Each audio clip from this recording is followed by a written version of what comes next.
Hi everyone, how are you today? I am back with another I'm back with another wood burning video. How exciting. I'm gonna show you how I transfer an old drawing onto a wooden plaque. A non-carbon paper transfer method. All you need is a pencil for it. And this is the very first time I'm going to be using watercolor paint on a wood burning piece. I got this, oh my gosh, no! I thought I could hold it up. Actually, all the little pans have tilted. It was gonna be so aesthetic too. I got this nice fresh set I'm gonna test. If you want to see more wood burning videos here, painting on wood, anything of that sort, please give this video a thumbs up and subscribe if you never want to miss a new video. Now let's get on into the art. First, I'm gonna prep a blank wood panel. I have some sitting back there. Also, I want to show you how messy my floor is because I'm doing a bead and jewelry supply haul, so that'll be coming soon. But yeah, this is a catastrophe. Actually, I think I'm gonna work on a few of these and sand them just because I don't know what design I want to work on today, and then I'll have a few ready for the next time. So I'll do a circle, a square, and this big oval for now.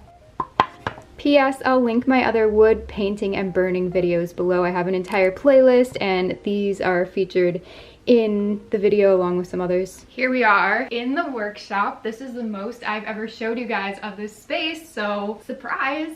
I have my 3 wood pieces here that I'm going to be sanding today. I'm only doing 1 art piece in this video, but like I said, they'll be ready for next time. I'm gonna be wearing some gloves because sandpaper just not good for smooth skin, and I also have this mask. Don't want to be breathing a bunch of sawdust in.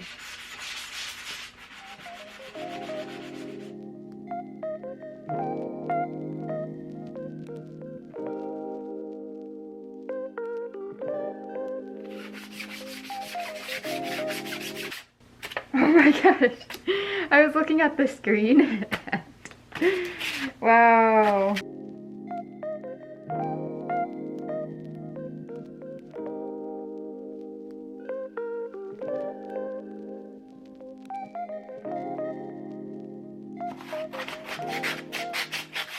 Oh shoot!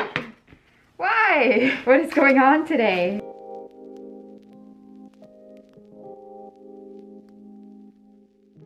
Whew! Sanding is complete and fresh air. It gets stuffy in there, but it's definitely necessary. So anyway, I am going to come up with the design I want to put on one of these and draw it on a piece of paper, transfer it over, and then we'll get to wood burning. I went through some of my old drawings and doodles and found these 2. I think I'm going to do the gems next time. They will probably look good on the circular one. So we'll put that aside. I thought it would be cool to do a rainbow donut today. So I think it'll fit nicely on the square. There's a little bit of space on each side. With the circle, it was too close to the edges, I think. After scanning, I can definitely change the size if I want to, but I like it like this, so I think we'll just go with the square. Not a fan of how it would look on here, so. Now I'm over in our home office and I'm gonna scan the donut. Turn on. Are you not plugged in? No, you are not. I have to go get an extension cord, so I'll be right back. There we go. If you're wondering why I have hordes of tissue paper, it's because I'm prepping for my first shop launch eventually soon. Perfect. Ooh, pretty. So I'm gonna leave it that size, but I'm gonna mess around with the settings so I don't use as much ink because I just need the outlines.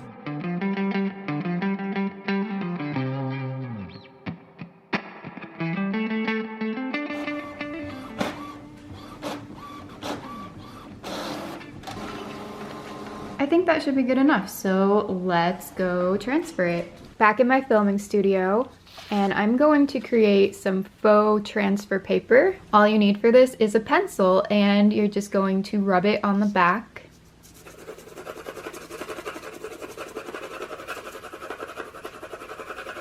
make sure that you cover the area of the entire image. And after getting a fairly thick, even layer, I'm going to start doing it the other way. So I make sure that there's enough on there.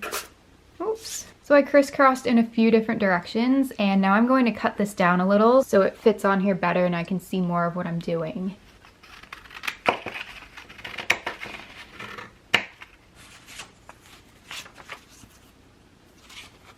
I decided to get some advice via Instagram stories. Follow me over there if you want to participate in future polls and see photos and stuff. But I don't know if I should put this on here the normal way that you hang it or if I should do something different. But then I tried it out on the circular plaque again and realized that it actually fit. As you could see, the majority said do the circle, so that is what I'm gonna do. But first I've got to clean off the graphite that I accidentally scuffed onto here. It'll erase really easily.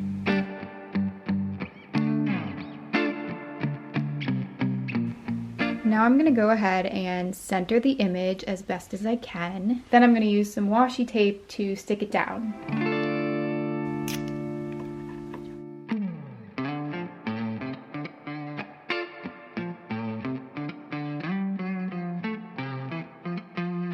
Now I'm going to trace all the outlines with the pencil.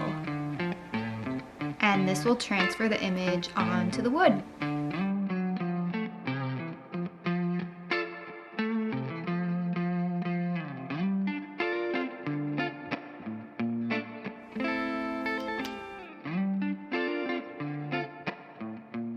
There we go. Now it is finally time to bring out the wood burner. This is the Versatool. I have done videos on it, reviewing it, and I've used it in all my past wood burning videos.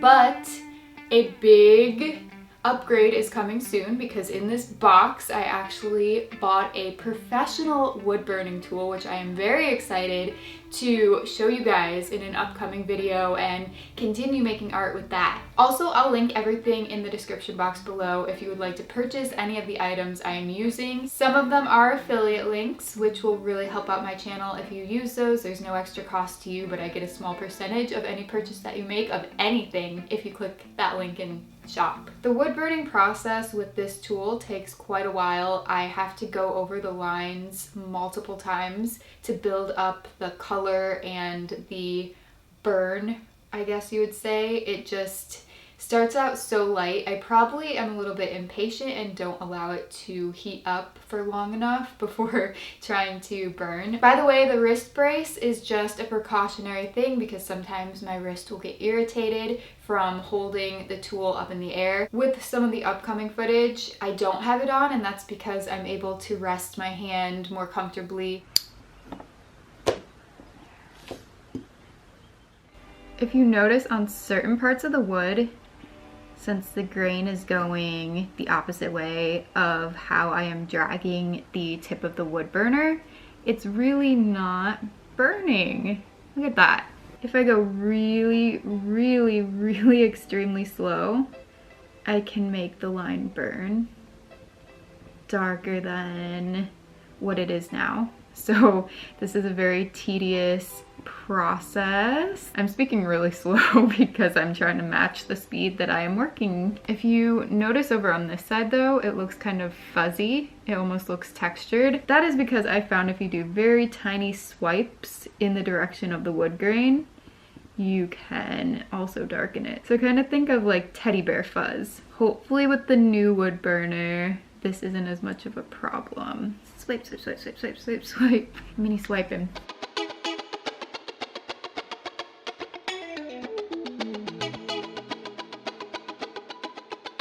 Now comes the fun part. I'm going to use watercolor paints on the donut.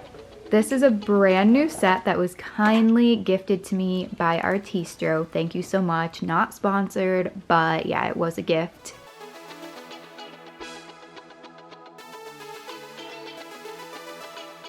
I'm gonna swatch these colors so I know what I have to work with, and then we will get into applying it to the wood.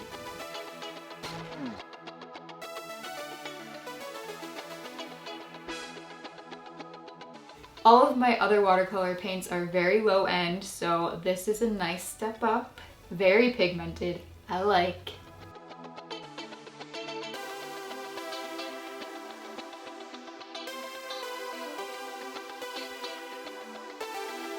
Leo wanted to join in on the fun. Hey, Leo. Oh, Leo says it's time to paint. So let's get into shading the dough part of the donut. I'm using, I don't know what color. I'm using one of the tans.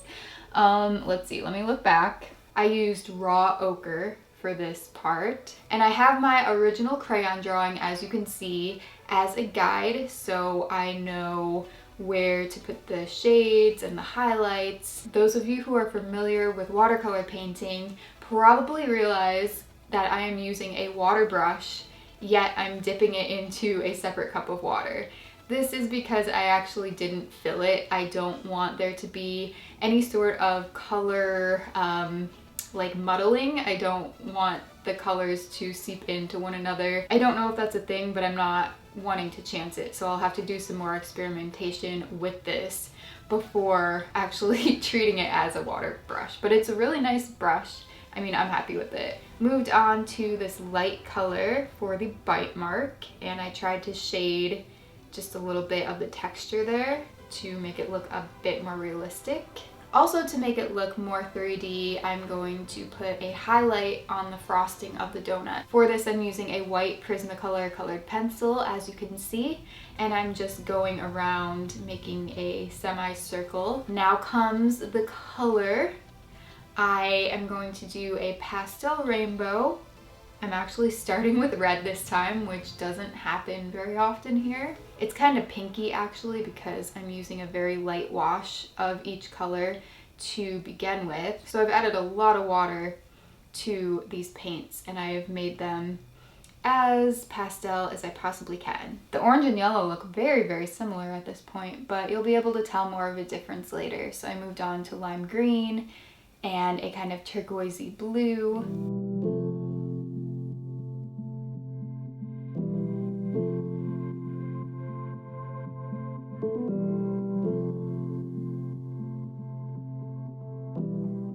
Followed by purple, of course. And I tried to blend the colors together as best as I could. Then I'm going in and trying to add some dimension by adding darker colors and shading, essentially. I didn't show a whole lot of this because it was a little bit challenging.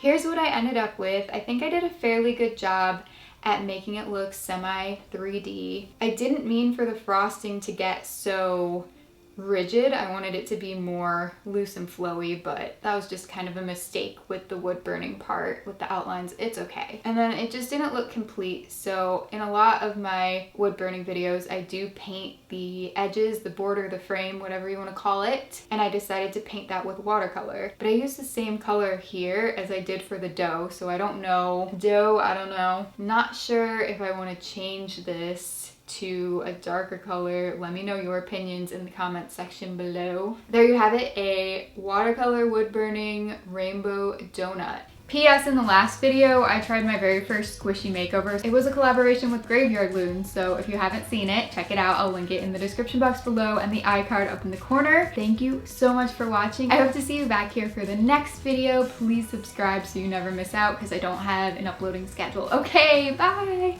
Hope you have a great rest of the day. Do not fall, do not fall, do not fall. Step.